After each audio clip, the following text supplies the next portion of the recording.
All right, well, welcome back. Oh my gosh, what an incredible day two it's been of the Sing Your Heart Song Summit. We just wrapped up an amazing morning, afternoon session. Now we're getting geared up for the evening session. We have an incredible lineup with Jackie Bailey, Ajita Shah, and Irma Goosen coming up. And, I was preparing for today for this evening session, and I have these affirmation cards. Let me stop my background for a minute so you can see this actually. So this is how in sync we are, right? So I have these affirmation cards. It's called Make Today Magical. And would you believe the first card that I pulled out was, I have a voice that matters. And that is exactly the title, the theme that Jackie Bailey is going to talk about. And, let's just spend 5 minutes because on the back of this card it says, I am capable of. So these cards are really cool. So, there's the affirmation in the front, I have a voice that matters, and then the back it asks you to write, I am capable of. So let's fill in that writing prompt today, right? I'll set us off with 5 minutes and write down things that you are capable of, starting now.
You've got about another minute or so left.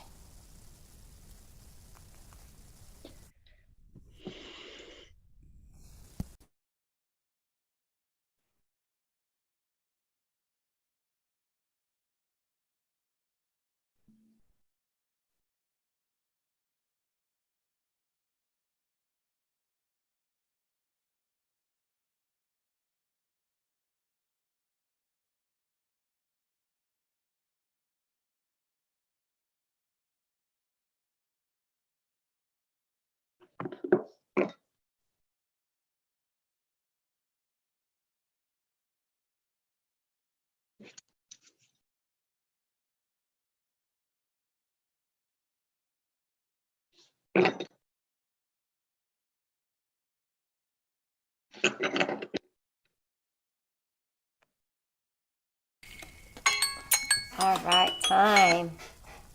And I'd love for you now to just take a moment and reread what it is that you wrote and perhaps underline a word or phrase or a sentence that just jumped out at you when you're rereading your piece. And I would love to have you share that when you're comfortable.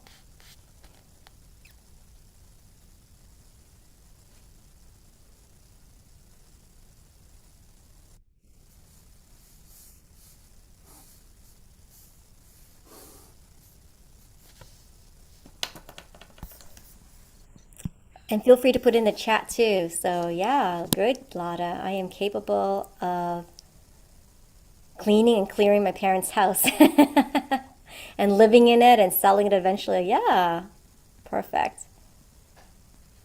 I love this, Jackie. Singing my heart song on the rooftops, making people feel, making people smile and have a better day. I wrote, I am capable of standing up for myself. I'm capable of being both my authentic inner child and my nurturing protective parent. Awesome. Wonderful. We're interspersing lots of different writing exercises at our summit, and I hope that, at some point later on, maybe later this evening or later on next week after the summit's over, that you would reread these notes and capture, what you're feeling in the moment. So with that, I'll turn it back over to Steve.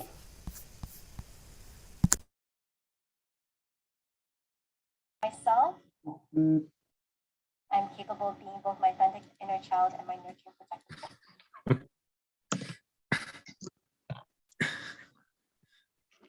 It is really interesting having our feed going live onto YouTube and having occasionally making prop appearances. I am really delighted to welcome our next guest, Jackie Bailey. And I was thinking while the opening song, Her Heart Song, was playing, that Jackie really exemplifies the idea of believing that our next generation is the generation that will make such a huge difference, and that she gives voice not only to her own story, but she gives voice to children, elementary school children, and children of of ages far and wide. And I just think that's such noble work. So let me introduce Jackie. Jackie Bailey is the founder and executive director of the Speak Feed Lead Project, a nonprofit with a mission to empower children, teens, and adults with public speaking skills. Jackie was in the top 100 of 30,000 competitors at the World Championship of Public Speaking. In addition, she is the author of Self-Centered Leadership, Becoming Influential, Intentional, and Exceptional. And her talk today is Your Voice, Your Value, Your Victory Over Trauma. Let us all welcome, with a very warm Sing Your Heart Song Summit welcome, Jackie Bailey. Over to you. Thank you very much, Steve. I appreciate those kind words. And I want to thank you publicly for the support that you have always provided to the Speak Feed Lead Project, not only with financial donations, but you have helped me as a teacher teach some workshops to young kids, grades 4 and 5. And you've always been a wonderful support and someone that I could always count on. And I appreciate that so much. Because as Steve said, and as Whitney Houston said so well, children are our future. And they have been so traumatized in the last 2 years because of the pandemic. And I don't believe that we fully understand what that trauma has done to them. And it will probably be many years before we do. And you and I have also had trauma. Is there anybody here who has never been traumatized? Speak up, because we want to really look at you and figure out how could that happen.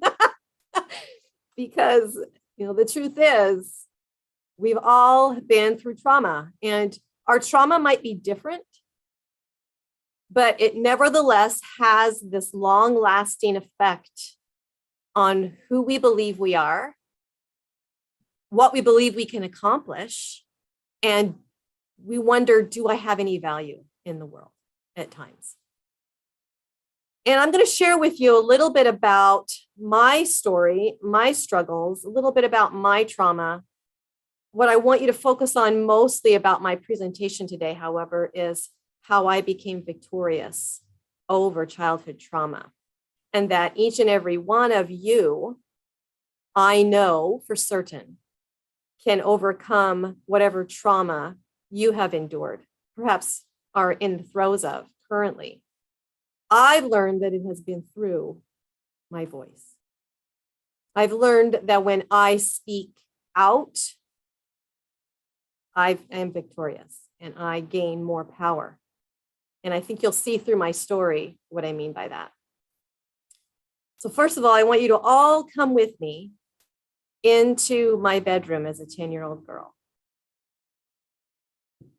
And it's in the middle of the night.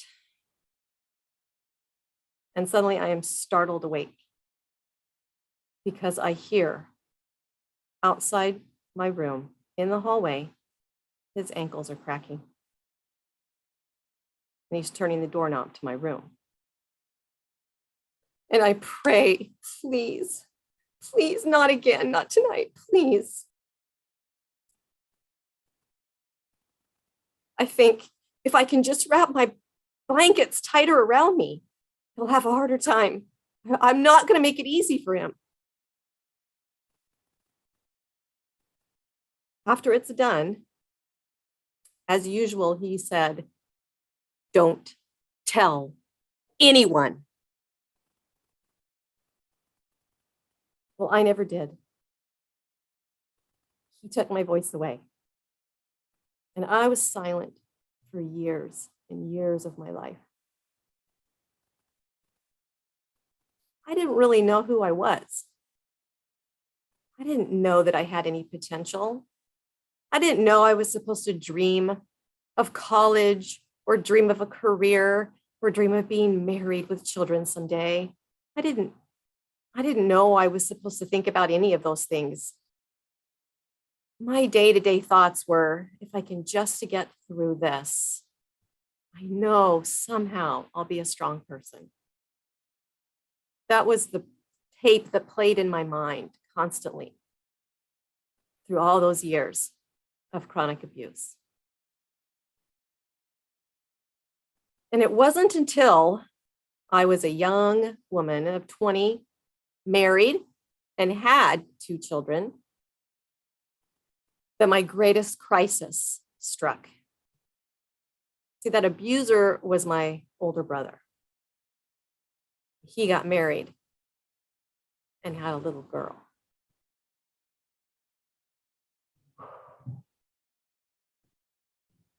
If I stayed silent, as I always had, then I was going to be responsible for another victim. And yet,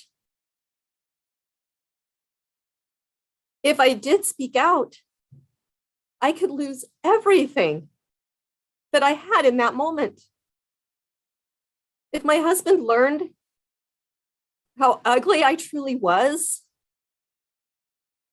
would he want to stay married to me? If my family learned what had happened to me and they didn't believe me, what if they thought I was crazy? What if they tried to take my kids away from me? It seemed easiest to just crawl under a rock and never be heard of again. In other words, I thought really seriously about taking my life. And as I contemplated that act, I thought, wait a second. If I leave without anybody knowing what happened to me, who is going to protect my kids? Who is going to keep them safe if nobody knows to watch out for them? So it was eventually learning that I actually loved my kids more than I hated myself that led me to first use my voice to begin to break that silence. The interesting thing is, I went to a counselor.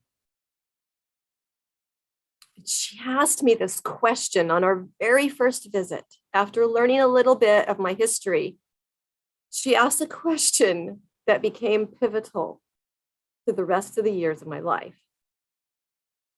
She said, "Do you think you'll be able to forgive?" I just about laughed. I honestly just about laughed because I was in so much pain in that moment. I was reliving all of those nights. I was reliving all of that pain, reliving all of the fear, reliving all of the silence of my life in that moment. And she asked me if I could forgive. It was like she was asking me to pick up a semi-trailer and throw it across the road. It seemed that impossible to me. She must have sensed my anger at laughing. And she said, "I'm not asking you to forgive today. I'm not asking you to forgive tomorrow or even before your life ends. But if you're not willing to work toward that end, you will never fully heal from this." It seemed big, it seemed impossible, but I felt that if I didn't have to do it in a certain period of time, then I could at least have an open mind. So I began with an open mind to heal. And it was, as you can imagine, most of you, if statistics are true, most of us have been through something similar to what I'm describing. I want to apologize if I trigger something in you. What I've learned about myself is that when I feel triggered by something like that, it's my soul telling me that I'm now strong enough to deal with it in even a small way. And I'm hoping that you might look at it that way today. Stay with me because you're going to learn how to really empower yourself. And it's through what you've always had, your voice. So as I began to work through therapy and this healing process, I slowly broke the silence starting with people whom I knew, or whom I at least thought would believe me and support me. My husband didn't disown me. No one threatened to take my children, but my niece was protected. People knew to take care of her and watch out for her safety. Whew. Okay. Now, I had to do a lot of things to heal and always had in the back of my mind, if I make it through this, I'm going to be a strong person. I just always kept feeling that. And in fact, I joined a group of women who had been seeing the same counselor that I was seeing at the time. There were 15 of these women that she put this group together for. They were all survivors of childhood sexual abuse. And I walked into that first meeting of this group. And do you know what? There were 5 women in that meeting that I personally knew.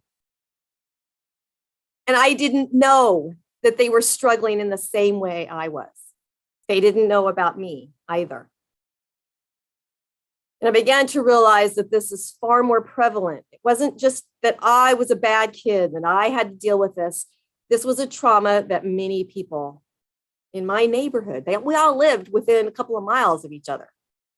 We were all dealing with these childhood traumas. And we were all learning how to use our voice. We were all learning how to figure out what value we had to this world and what our trauma could lead to as far as bettering our lives. We all had to figure out how to be victorious over this trauma. One of the women in that group whom I didn't know, her name was Carol. Carol had 32 personalities. They call it something different today, but then it was called multiple personalities. And Carol was someone that we admired because of the way she learned to cope. she had been tragically raped and killed at the age of 3. She actually died during the rape. And she recalled under hypnosis sitting on the lap of whom she called her Heavenly Father. And he said, Carol, I love you. I know about this horrible thing that's happened to you, but I'm sending you back with help. You will have people surrounding you to help you heal.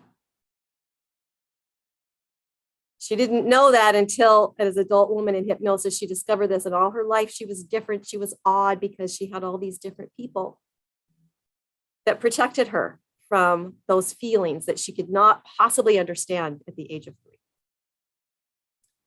And I was delighted to be in the room when Carol began to integrate these personalities into her core self. Now, we had seen many of these characters come out in therapy. There was Elizabeth. Elizabeth was proper. She spoke eloquently. She was a writer and an artist. And then there was Mary. Mary was the personality that would come out when her husband was amorous, and she knew just what to do. She was a little bit of a tart, right? And then there was Tootie. Tootie was a 10-year-old little girl that just loved to play. She always brought a doll, and she wanted to play with her dolls, and she wanted to be the best mother possible. Carol had all these people that allowed her to live a normal life because they took care of every single compartmental part of her. And when it came time to integrate her, Carol had to do the most beautiful thing I've ever witnessed. Under hypnosis, Carol described to those of us that were there how she would see Elizabeth. She saw her, she approached her, she thanked Elizabeth for bringing culture to her life, for bringing the idea of being of value and speaking well and using her voice eloquently. And after she thanked Elizabeth for what she had done for her, Carol and Elizabeth embraced. And then Elizabeth became part of Carol. And then she walked up to Mary and she described to Mary what she had done for her. And each time with each personality, some of them nonverbal infants, Carol would hold them and hug them, thank them for all that they did to help her to cope and survive. And then they were gone. Even though I don't have multiple personalities, and perhaps it's most likely that you don't either, we all compartmentalize ourselves through trauma. We all say, oh, this is how I act when I'm under this situation, or this is what I do when I'm feeling this. We compartmentalize ourselves without actually knowing it. And the first part of learning how to use our voice is to understand the gratitude we should feel for all those parts of us, no matter how ugly they may seem to us. In fact, Carol had one personality that was a big old biker, grungy, slimy man. And he was mean, and he was like a bodyguard for her. And when he came out in the meetings, it was scary. He had to let him go. She had to let him go too. But we have those parts of us that are capable of horrible things. And we have to be grateful for each part of us, give ourselves a hug and say, I appreciate what you've done. I got this now. I can handle it now. I got a voice. So getting back to how I continued to find my voice in the experiences of therapy, meeting Carol and all those other women, we had a great love and bond with each other.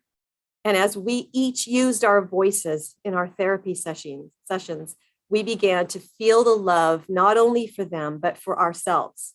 And we could see each one of them in ourselves. And the potential they had was also our potential. Years later, my husband and our children, we moved far away from where I was raised, far away from my family. I didn't have much contact with that abusive brother, but I was promised that he would never hurt his daughter. He actually said that to me. He would never hurt his daughter. And one day, seemingly out of the blue, my husband asked me a question that also was a pivotal moment in my life. The first one was, "You think you can forgive?" That was by my therapist. And the second was by my husband when he said, "Have you forgiven your brother?"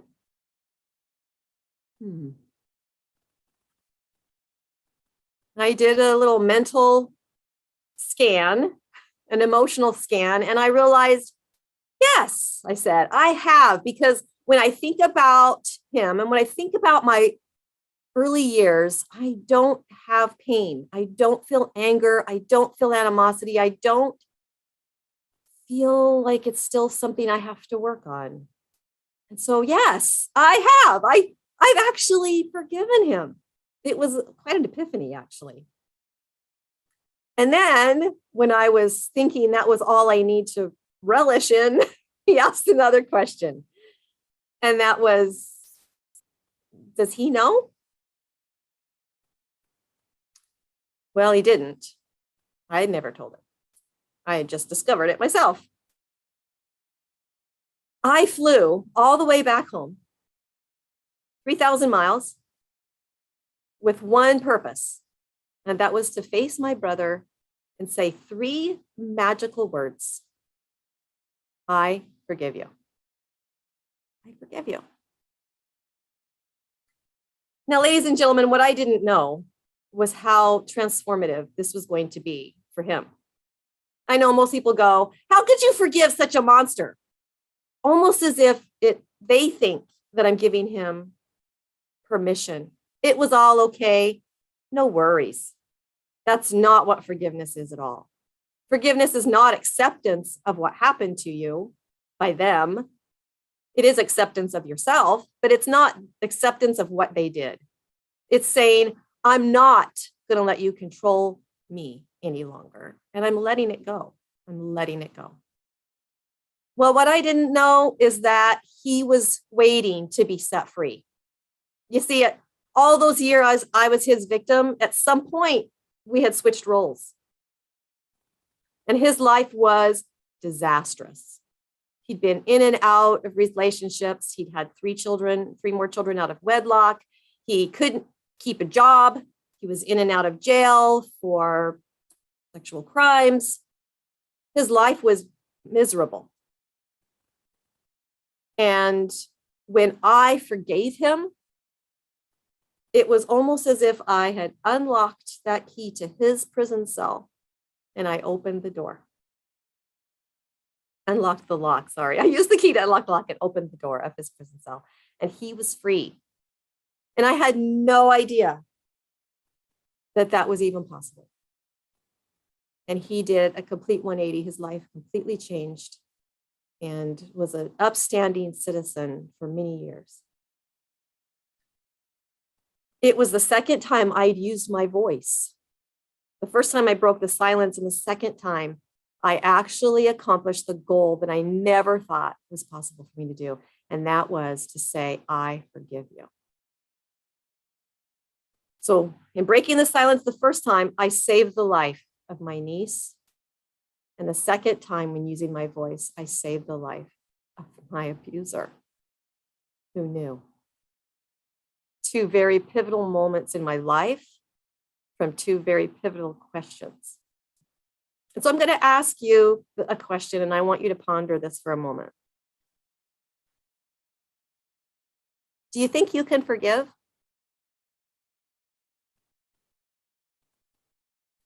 Have you forgiven?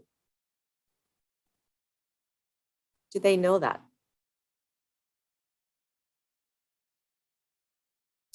Well, let me continue with my story. The importance of my message today is for you to recognize that your value is in your voice. And it's also your victory over whatever trauma you've experienced. Because I later on joined Toastmasters International. That's something Steve and I have in common. And Irma, yay! And maybe Megan. And it was then that I started to use my voice in different ways. And I was crafting little speeches here and there, as you know, and practicing with my club. And I went into a leadership position, and I was driving the bus of this big organization in my area for 4 years. And I was leading hundreds of people, and they were under my influence for 4 years. But I had never given a speech about my experience. I'd never given a speech about my trauma. It was always sort of surface stuff. And after I finished this leadership position, I was now eligible to compete in the annual World Championship of Public Speaking that Toastmasters International puts on every year. And I thought, well, maybe this is my opportunity to start sharing my very personal message. And so I did. And there was a bit of a shock factor because, as I said, hundreds of people knew me, but no one knew about my story. No one knew what I'd really been through. And when I started sharing it on stage, and by the way, my speech wasn't about abuse necessarily, it was about forgiveness. That was my message. And I started to win at these different levels of this contest. And then I went on to win my district, which then the next level was the semifinals of the World Championship of Public Speaking. And I had been sharing this message, which, by the way, the title of my speech was Happily Even After. And talking about how fairy tales always start with happily ever after and end with happily ever after, or start with once upon a time and end with happily ever after. But for my story, even though I had some relevancy and characters of fairy tales to my story, I learned to live happily even after whatever happened to me. And that was because of forgiveness. And I began to share this speech as a practice to getting toward the semifinals all around my city. And I had about 6 weeks from my district win to when I was flying to Las Vegas, Nevada to compete. And this had put me in the top 100 of 30,000 people, right? And as was customary, as I was practicing this speech, I was in second speech I was practicing and going around to these different areas, and people would give me feedback. They would say, this is what I really loved about your speech, or this is what I would suggest you do differently.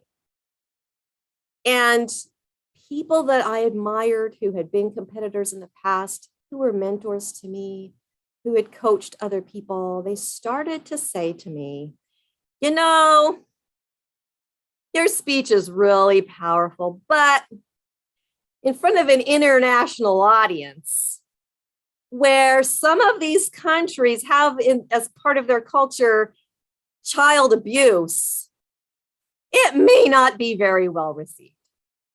And you might think that about maybe changing your message. You might make it happier. You might make it a little funnier. You might try to just tweak it somewhat so that it rings true to more international audiences. And my husband was going, no, don't change your speech. That's what you've been winning on. That's what you've been inspiring people with. Don't change your speech. I should have listened, but I didn't. I actually let people talk me out of my voice. Once again, I was silenced in a way because I was listening to what other people thought I should say. I wasn't focusing on my unique story that I had taken, that had been prepared my whole life to give. This was my moment. And I started to tweak it a little bit, and I started to add humor. And every time I tried something new, I became less and less and less authentic. And so 10 days before the semifinal competition, I gave both of these speeches that I've been preparing in front of an audience of the people who I loved the most.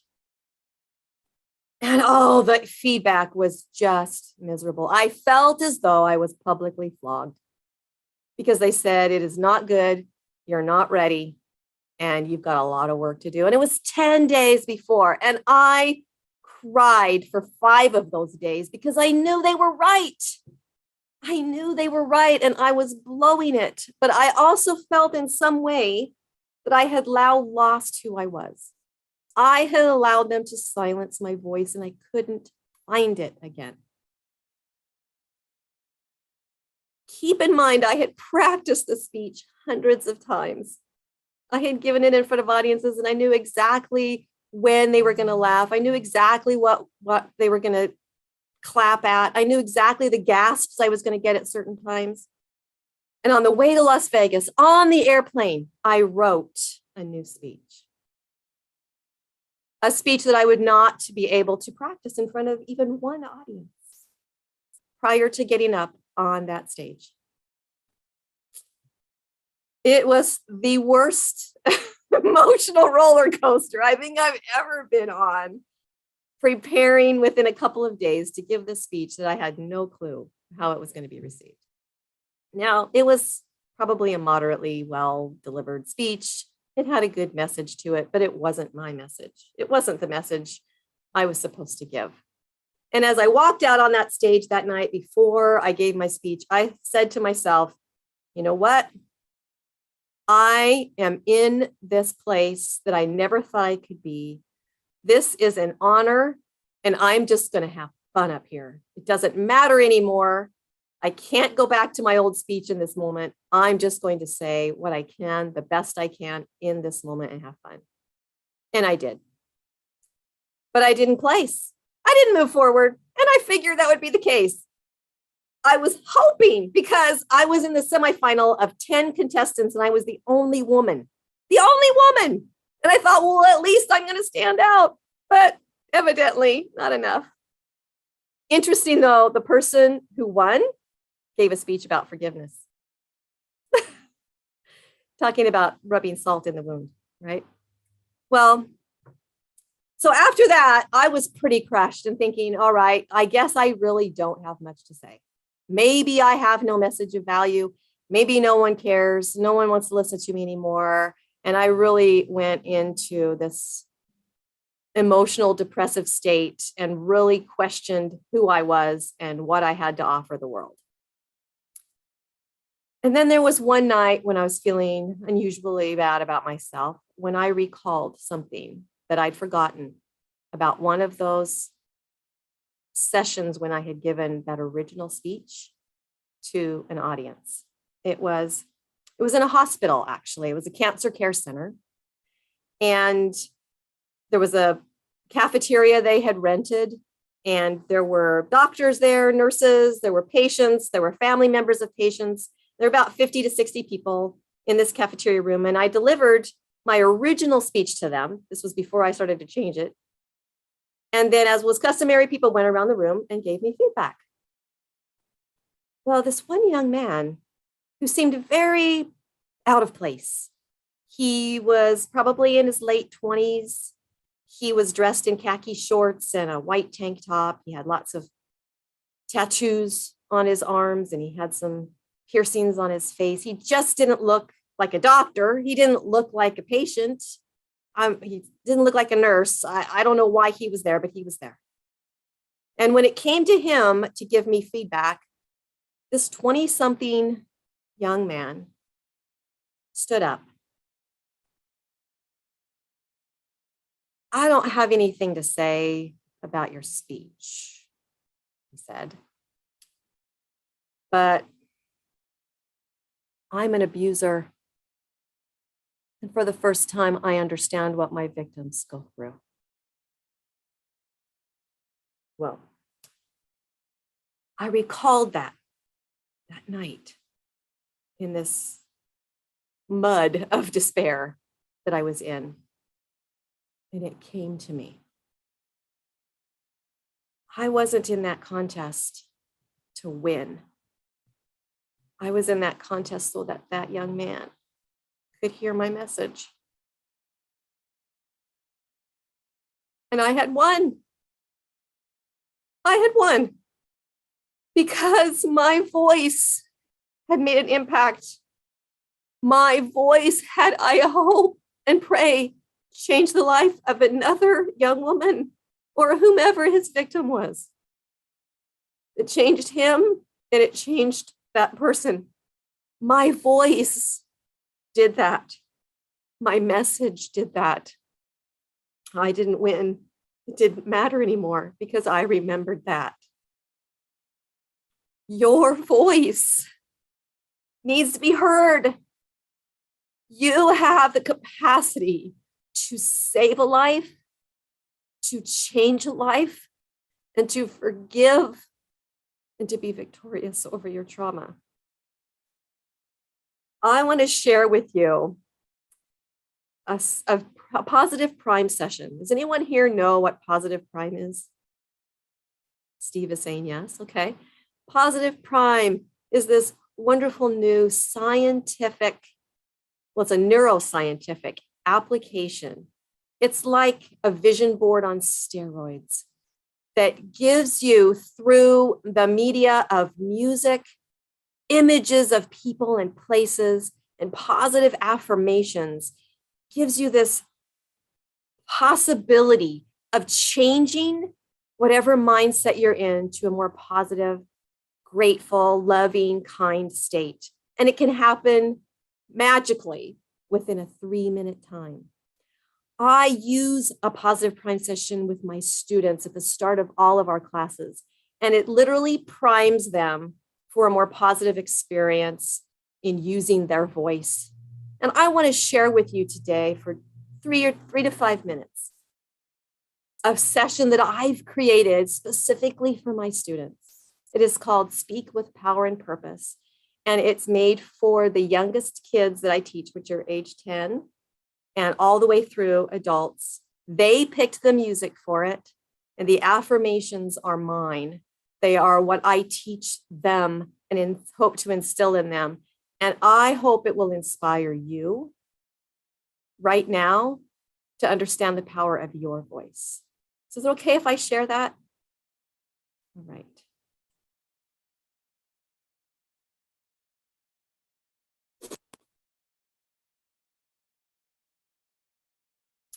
You will, you can adjust it for speed, but I'm going to make it go slow so that you can catch all of the affirmations here. Here we go.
A positive prime session can be 30 minutes, 50 minutes, but scientifically proven that if after just 3 minutes, you'll get 6 to 8 hours of positive effect.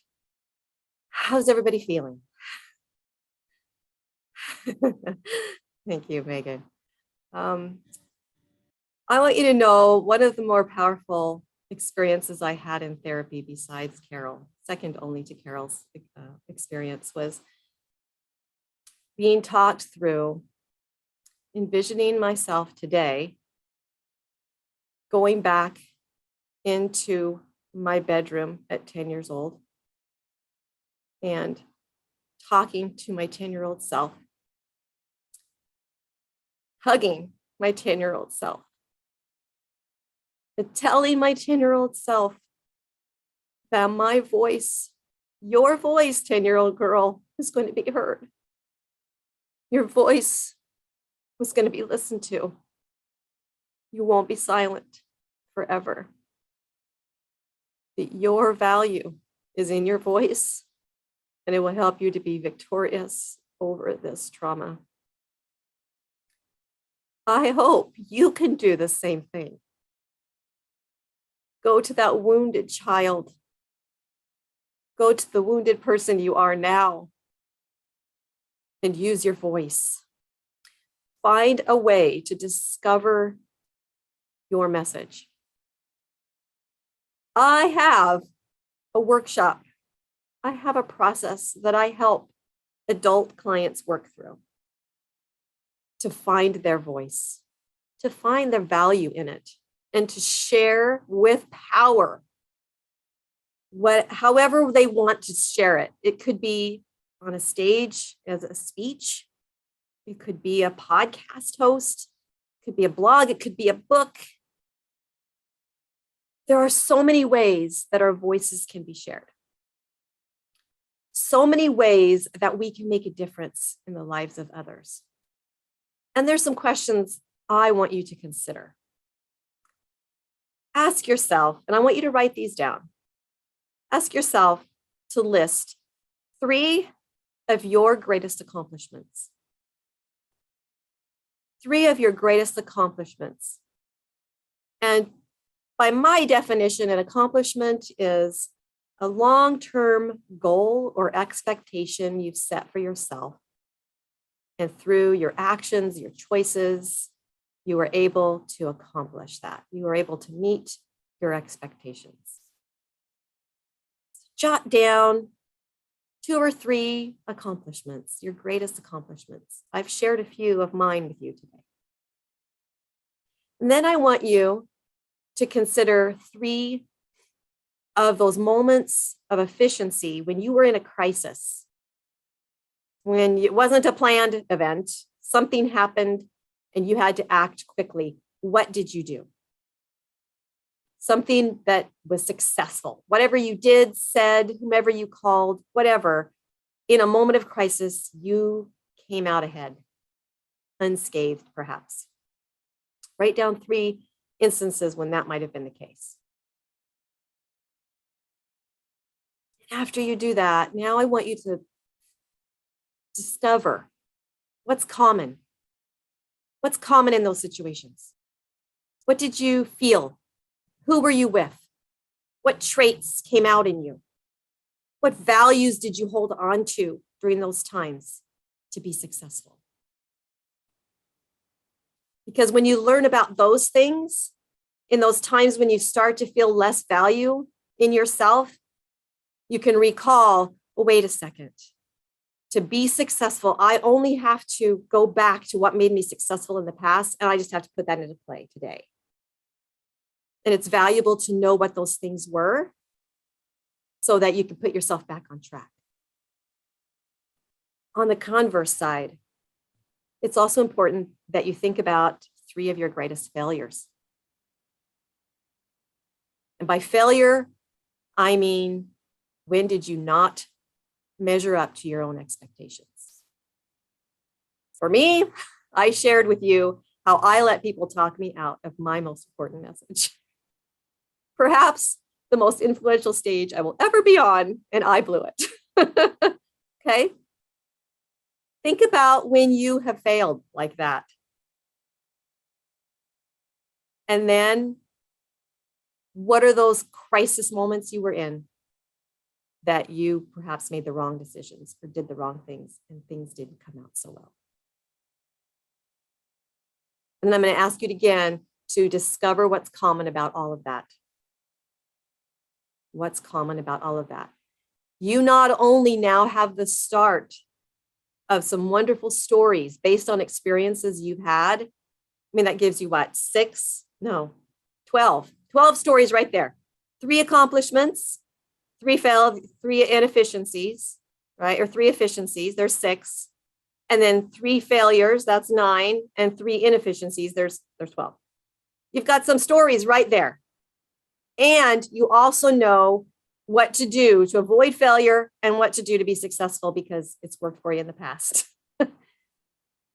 That's just the start of some of the workshop process that we work through together to help you to discover the powerful messages you have that are going to inspire the world, that are going to allow people to see, especially you, your value.